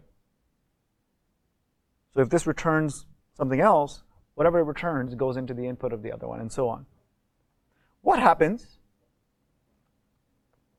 if this actually doesn't return a number or a string, but it actually returns a promise? That's where things get interesting and confusing, more confusing. So how do we return a promise here? We're going to create another promise. This time, every time we call read file, it creates a promise. Okay, this P is a promise, as we learned earlier. So we're going to call this again, and we know it returns a promise. Agreed? We know it returns a new promise that it will read that file for us. Agreed? That's how we all start. That's where this started, right? This returns a promise. We console logged it, as we see here. So I'm going to call this again, but with a different file, which means a new promise will be created. And I'm going to return what it returns, because I just need to return a promise to see what happens. This time, though, of course, I'm going to read a different file. I'm going to see what the next dot then does. We saw what it did if I returned 5, right? We saw 5 show up in the next callback, in our fn2, second callback. We saw what happened. Let's take a look at what happens if I console log data. This is where it's a little bit of a what the what, but let's just see it. I have a bunch of console logs. I'm going to comment them out just so we see the data. So I have 2 data outputs, 2 different callbacks. Let's recap before I run this. The first one is run with our first file's data. We then trigger another read file, and whatever it's another task. So we're queuing yet another task onto our queue, but it is managed by a different promise. So we've created another promise that is managing task 2. It's not this promise here. This represents the first promise. What's interesting is the second data is what? What is the second data? It's the subsequent result of the promise, the second promise. Now, what I could have done is what we did before, which was the wrong approach, right? There's a promise. I do a dot then inside for that promise. And I can end up with my callback hell if I want to. But promises have this attribute that allow us to avoid this by letting us funnel their results into the next callback here. So let's just write that down in sentences so we can have that in our notes. Whatever our dot then callback returns can be fed into a subsequent dot then callback. So we returned a 5, and we got a 5 in the other one as data. Do you recall that? Okay, but there's something different. However, if we return a promise, then it doesn't just pass the promise into the next then, like you would expect. It actually does something special. Then it actually passes the results or resolution of the promise into the next callback. And this is an interesting attribute. So if you give me a 5 or a string or an object of any other kind, I'll just pass it through to the second function. I won't do anything special with it. But if I detect that it's a promise, I'm going to resolve it and then pass in the resolution into this. What this allows us to do, hold your questions. What this allows us to do, this special attribute allows us to avoid the callback hell. Because we have to make multiple calls for 4 different files. Those are 4 different promises. Instead of nesting them, we're going to just return a promise each time from our outermost dot then, which is right here. So here, I'm going to return this promise. And then I have the data. I'm going to return, again, another promise. And my outer dot then will have data again from the third promise. Then we're going to do one more for P4. And again, we will have data. So we have data 4 times. Notice the indentation is all at the same level. And notice that I did not have to nest dot then calls. I did not have to attach a dot then to this promise or so on. I realize that I'm not on the screen right now. That sucks for the video, but here we are with the results. So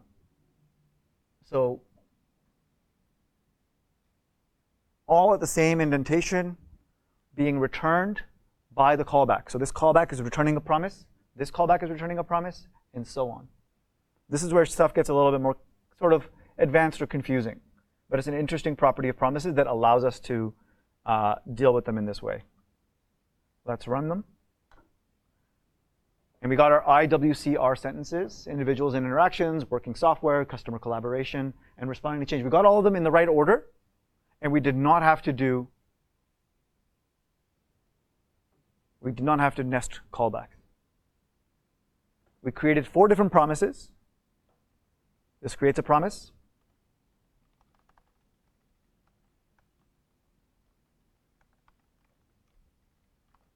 This creates a promise. And this creates a promise. This one we don't create a promise in here. These were just for demo purposes. This is our final one, so we'll add the semicolon there. We had the very first promise up here.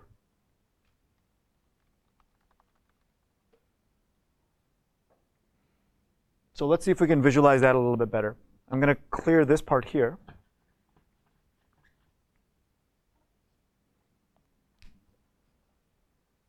So I called a promise for file P1. This is more symbolic, okay? And in the callback for that, I created another promise for P2, file 2, and so on.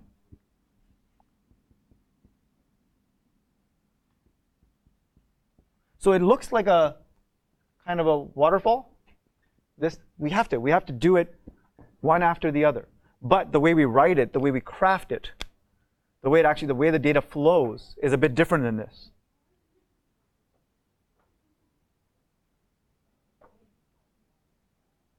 The way we actually made it flow is we said, here is the callback for promise 1, the dot then. I want it to return another promise for P2, part 2, for file 2. So here's our new promise. And then we did the same thing here for another callback and another callback and another callback, all for this promise. And so on. And so that allows us to turn that kind of staircase or waterfall into not one, but we have to leverage by returning promises in order to do so. Because once a promise is returned, as we see here, it is resolved and completed for the next dot then and the data that comes through right here.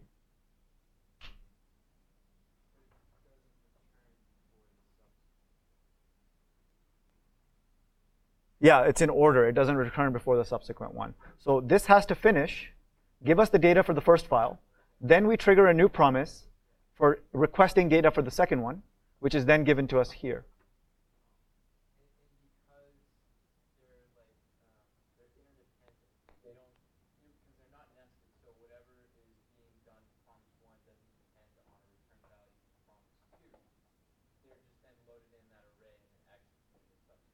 Yeah, exactly.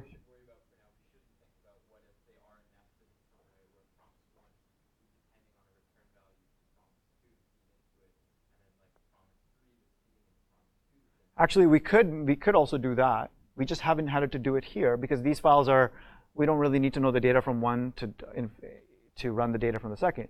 But let's say that each file actually contained the name of the second file. Yeah. Then I could still say, oh, the data contains the name of the second file. I would have to extract it and then use it instead of hard coding P3 here. So we could actually use the data from the previous to facilitate the second. I just kept the example simpler. So you get that power as well. You might want to think on that a little bit after lecture.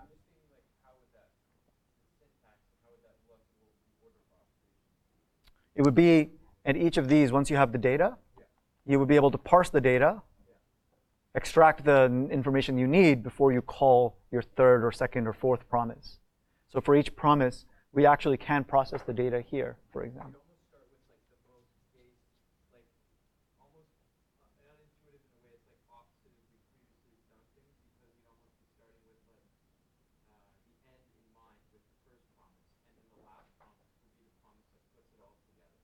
Yes, exactly. Just like with the survey question, where we asked a bunch of questions and then put it all together at the very end. So that's a really good point. In that case, let's just complete, actually, to illustrate your point, let's just complete what we were doing. We wanted an array of all of the file data. So we're going to have final doc equals array. Okay. And instead of console logging the data, I'm going to append this data by using push on the array each time. Push data, and push data. Now, in the final dot then, in the final dot then, my array should have 4 elements in it because I've executed 4 pushes, I believe. And so if I do a console log here for final doc, what will the result be?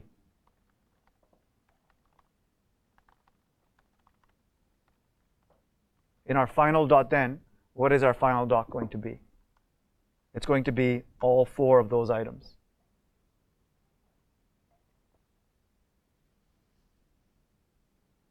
Right? So we are able to add logic into each of those callbacks to modify whatever outer scope variable we want or do some other stuff with it.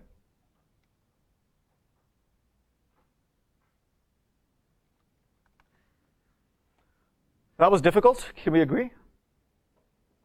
A little bit of a mind bender. Let's review with the 10 to 15 minutes that we have. Promises are objects that are returned immediately by functions which support promises, right? Like, it's not that it's magical. The library has to be like, I return promises. So in our case, the FS library does not.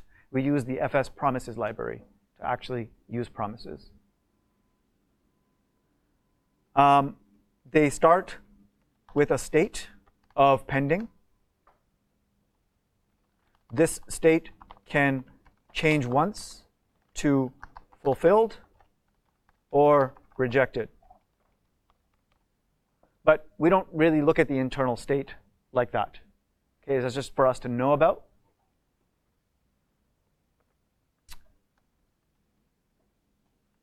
When a promise is fulfilled, like the task is completed, that's what I should write, task completed, task failed. So in this case, fulfilled, file read successfully, as an example. So when it is fulfilled, the promise will call the callbacks inside. How the hell does it have callbacks inside? We register them, we add them to their array using what function? .then. You guys remember whose car is it anyway? Or no, what was that show? What was that? Dude, where's my car? Remember that? It's like, and then? No? Okay, never mind. Bad analogy. There was like a scene in there when they like pull over to No and then. yeah, no and then. Yeah, exactly. When we call then on a promise, we pass it a callback, and only that, to handle success. Okay? We haven't talked about failure actually, so we'll do that quickly near the end. It's not, once you understand this, that part is a little bit not as challenging. .then, just like a read file originally, returns immediately.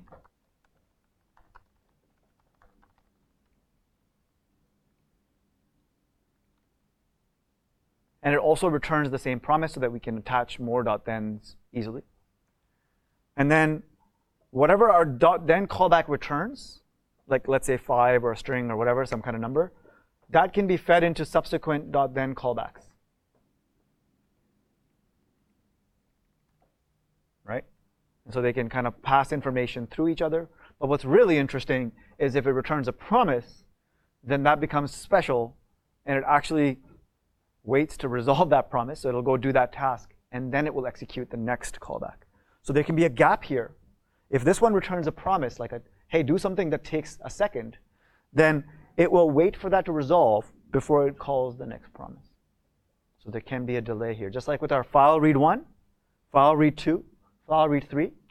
These were all attached to the outermost promise. And they took time to execute and run.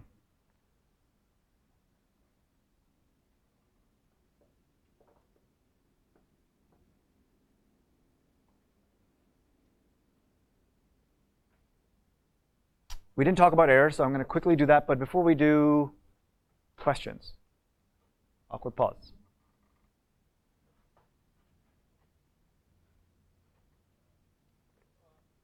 Yep. One question about the usage. I keep thinking that I have to bring the last data, like the result, outside the promises.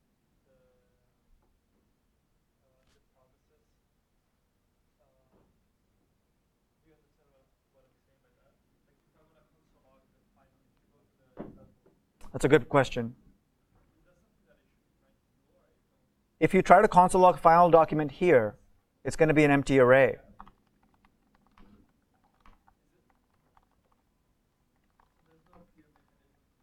And it'll be the first thing that executes, right? Because the other stuff is asynchronous. So just like with the other stuff, that last line is executing right at the beginning. We cannot read it here. We do need to read it inside of our final .then. As far as you can see, there's no easy mechanism to actually bring this data outside. Is that because I wouldn't want to be doing that in the first place? you do have to deal with that one level of callback still. You don't deal with 0 levels of callback if that's what you're asking, and that is what you're asking, right? You still have that one level of callback. There is one level of nesting here, one level of indentation that we still have to deal with. So we cannot just do things completely sequentially like we would like in other languages. Now, JavaScript, this actually takes me to my final point, or one of my final points in my agenda.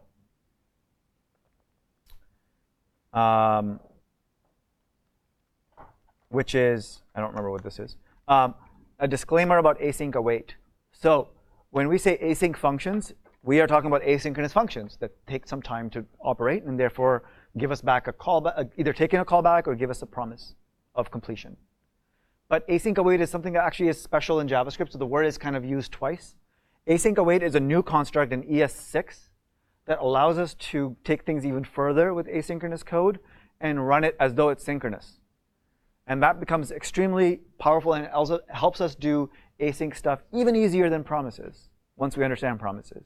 But I'm mentioning it because you may come across it. If you come across it, do not use it, even though it's easier to use. Where you'll be allowed to use async await is in your final projects and not before, because I want you to master or come close to mastering, or spend time mastering, I should say, callbacks and promises. That's deliberate for the rest of the program pretty much, except for the final 2 weeks. Okay? So you'll come across a library that says, oh, this is how you use the library with async await. What you will do is look for the promises version of it. Okay? So I've said that. And then the last thing I want to show you is what the community generally talks about when they talk about promises. So there's a Wikipedia page on promises as you would expect, right? But let me zoom in a little bit more for those in the back. Let's read it together. It's interesting. If I can just zoom in a little bit.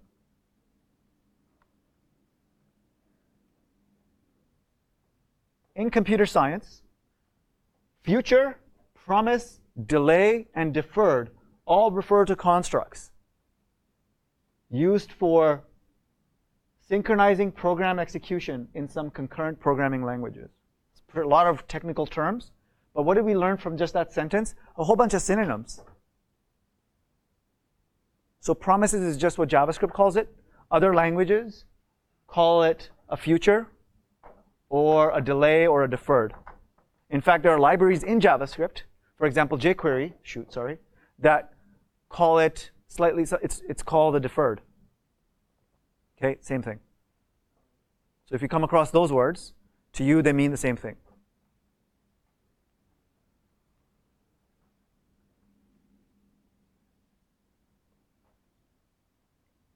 It's very loose. But I don't really need to show you my screen anymore. I'll send out the notes. Unless there are further questions, I'm going to leave it here. I'm not going to go into other things. Actually, what I'll do is I'll show you other things, but I won't do them. And this is just like if you're too tired to pay attention, that's totally fine. But I'll show you something else called promise.all, which solves a different problem. So we solve the problem of like, I want to read this file, then this file, then this file, this file, because their order matters. Page 1, page 2, page 3, page 4, right? What if we actually need to request 2 pieces of information and compare them, and they're both from a different file? We actually have to wait for them both to complete, and then we compare them, right? That's another example of 2 things that are asynchronous but dependent on each other, right? I need to compare how popular 2 libraries are on GitHub. So I'm going to request one and the details about it. How many stars does it have on GitHub? I'm going to request the other one. How many stars does it have? I'm going to do a comparison. Right? Promises actually allow us to do that easily by giving us a function called .all. So what you do with .all is you give it multiple tasks. And what is a task? It's a promise, that it's going to get completed. So promise.all actually takes in multiple promises. Notice this line here, line 7. It takes in promise 1, promise 2, promise 3. And then it gives us back 1 callback with all of the 3 promises completed. So we're able to actually say, go do these 3 things and don't come back to me until all 3 are done. I want to try all 3 coffee machines or coffees from that coffee machine. I'm going to send 3 people using .all. Sorry. I'm going to use 3 people, right, in front here to go get the coffees separately. They're all going to take different time to come back to me, and it's very easy for me to look at all 3 coffees and compare them with one callback, where there'd be an array of 3 different coffees here. Isn't that cool? Much easier than making 3 different requests with 3 different callbacks. One callback to rule them all, right? Yep. I don't know if this is like feasible, but like, or even like usable. Is there a way that you could have like a comparison of the object being in the pending state or failed state compared to another one that's in the pending state or failed state? So like both of them have been checked off as successful. Is there like a way that you can do an if statement of that and then execute the following, or is that just like not something? Your question actually reminded me that I really do need to talk about errors. I somehow forgot at the final part, right? Because you're talking about errors like when completing or not. So let me do that first, if that's okay. Yeah, that's fine. Why is this? Just not lucky. I think it might be my USB port. Or maybe this dongle, probably more likely. Is it happening with other instructors or just me? Just me? So it might be my laptop. Or just how I'm using it, maybe. I don't know, maybe they just avoid it. It's really frustrating.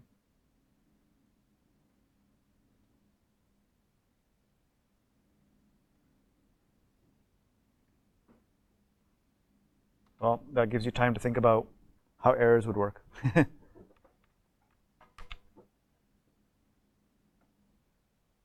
Come on, don't fail me now.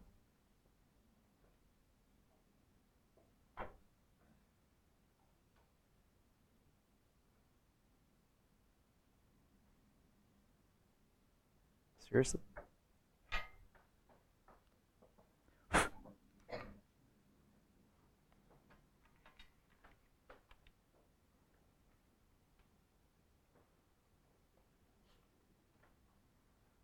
Maybe that's the universe telling me I need to stop the lecture.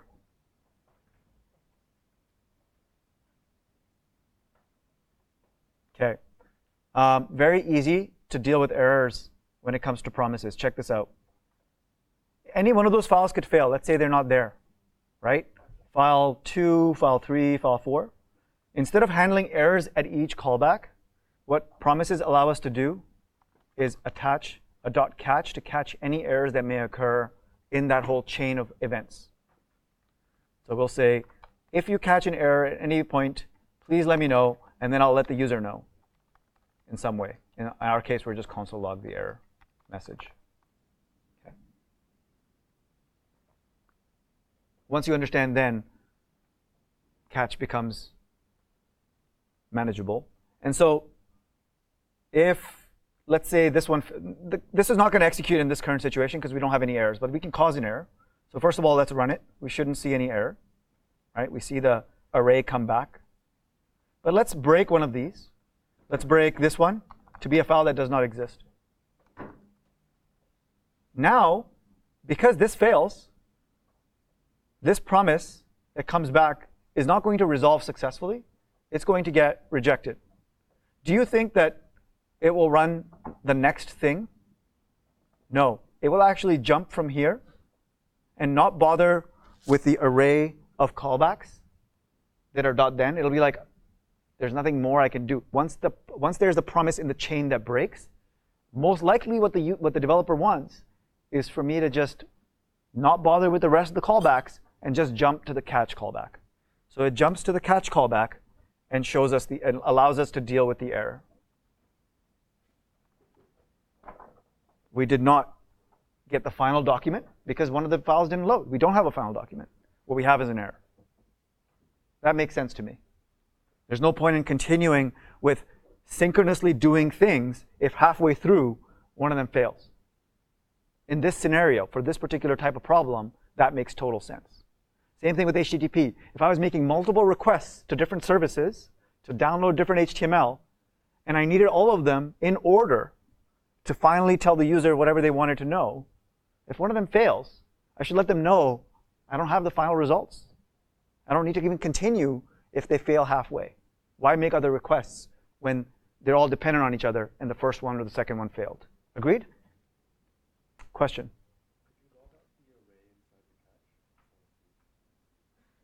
There is, okay, sure, yeah. Console.log. That's a good point.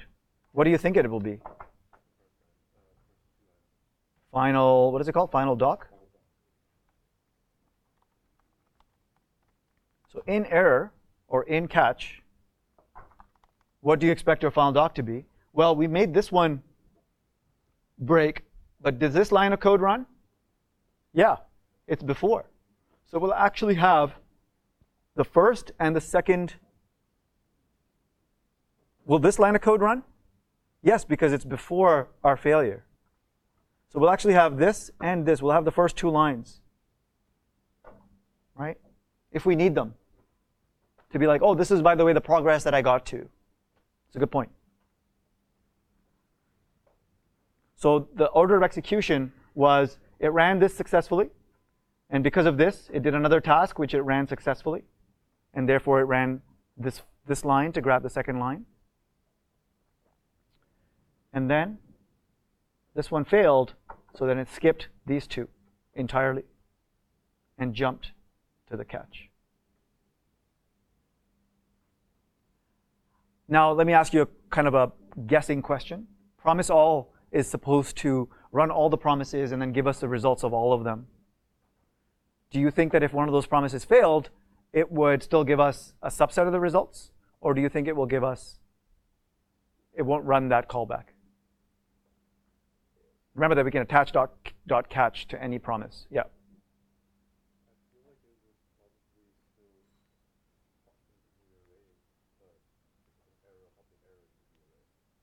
If it's an error, you get a dot catch that executes instead of the dot then callback. And I don't believe, maybe it still gives you, I don't think it actually gives you partial results. I'm not really sure, actually. Let's take a look. Actually, we're tired. It's 12:01. We won't take a look. You'll take a look after. There's another interesting promise function. Again, FYI, you're not going to use it today, but it's cool. It's called race.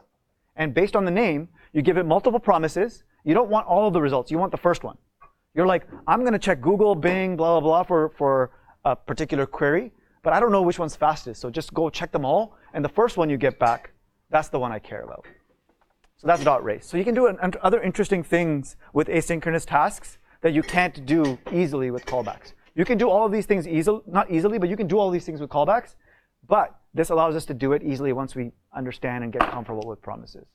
It will take you a few days / weeks to get comfortable. By the end of the day, you will have just scratched the surface. Don't stress yourself over that. Be comfortable being uncomfortable. Remember that. Cool. Enjoy the rest of your day. Cheers, guys. Notes are going to be sent out in the next 15, 20 minutes. Just going to polish them up a little bit.